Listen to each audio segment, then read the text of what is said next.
So today we are going to have a very interesting field in the embedded system, that is sensing techniques. What type of sensor we use, how we interface those sensors with our embedded systems, and what are their practical uses. So let's get started. So these are the topics that I'm going to cover in today's webinar. Introduction to embedded systems. Yes, we are going to discuss and have some brief idea of what embedded system is.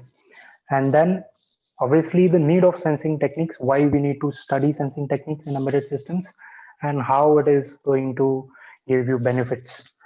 Then we'll be having basic fundamentals, how sensor is interfaced and how the data we read it from the sensor and how we basically communicate to the sensor, and then what algorithm we put, how we process the raw data which we acquire from sensor, and after that what we do, whether we store it or we display it. So we will be having a basic fundamental like how to interface and how to design a sensor based embedded systems.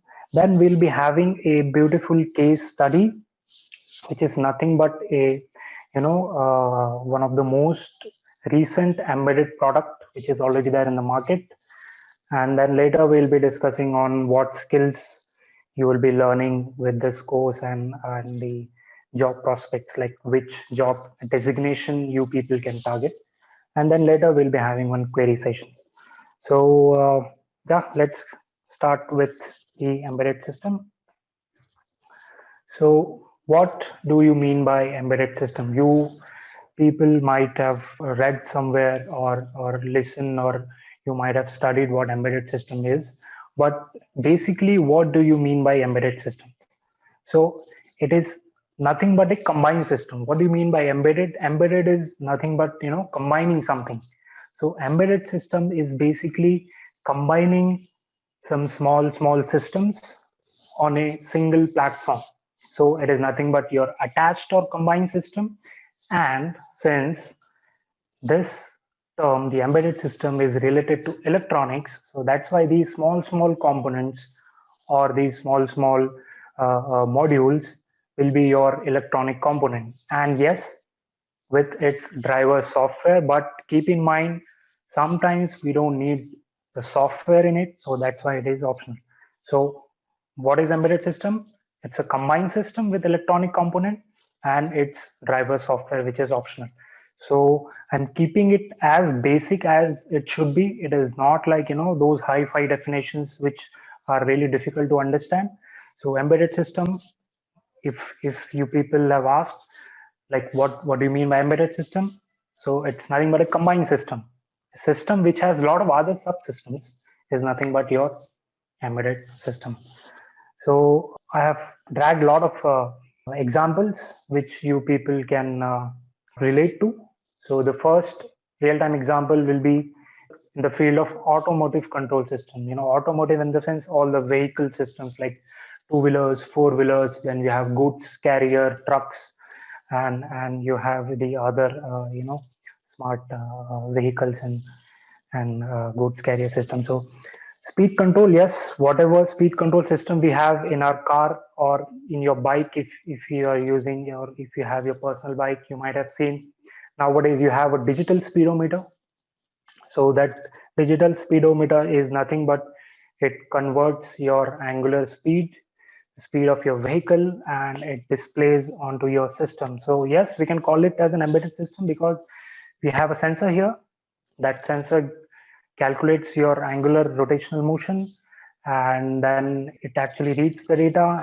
We have some piece of code that codes actually converts your raw data, and it shows and it calculates your speed in meter per hour or kilometer per hour, and we actually display it on our screen. So yes, speed control system is nothing but an example of embedded systems. Then we have engine control systems. Engine control system, we are not talking in terms of the pure automotive. Engine control system, here we are talking in terms of the embedded system. So engine control, nothing but like temperature controlling and monitoring. Actually, it is nothing but a engine monitoring system instead of control system.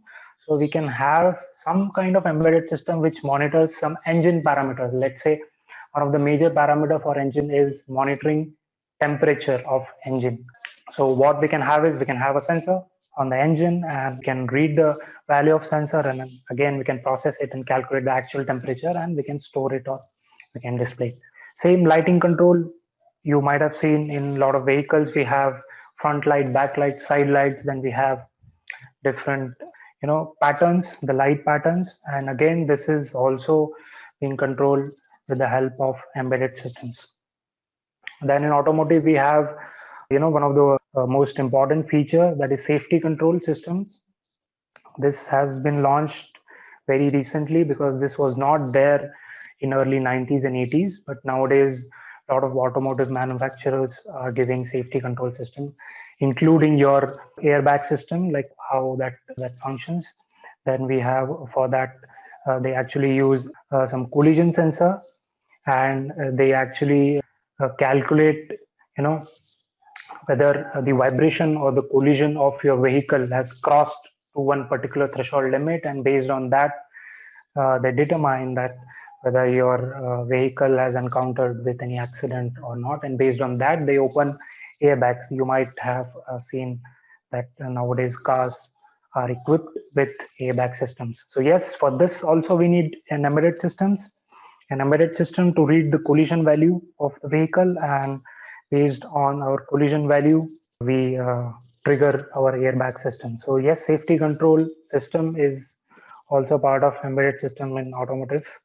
Then again we have a display control system which actually displays, controls and monitors all the other systems including speed, engine, light and safety. So in automotive control system also we use embedded system a lot.